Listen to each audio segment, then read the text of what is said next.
The newness of ninth grade levels the playing field for everybody. The previous year, students were all eighth graders and experts of their world. No matter what school they came from, they were the bosses of that realm. And now everybody's new again, and everybody's on the bottom of the pack.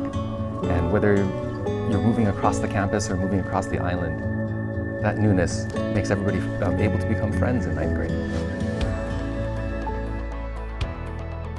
In ninth grade, students are still deciding, what do I like?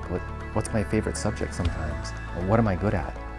And they're discovering for the first time, wow, I might be good at something different. We try to make the classroom experience really inviting, especially for the first 2 or 3 weeks of school. And the hope is that students, old, returning, and new, all become Academy students together. The freshman year is really a foundational year, and it's not about content acquisition, it's really about developing skills and the habits of being a good student.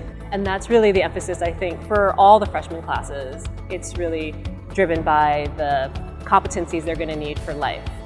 One of the most exciting parts about my job and being a dean is that we get to know students, that we get to know the whole child. We give them some independence. There are more breaks in the Academy freshman experience than they probably had at other schools or in Case Middle School. If I were to give advice to an incoming freshman, I think it would just be to be yourself.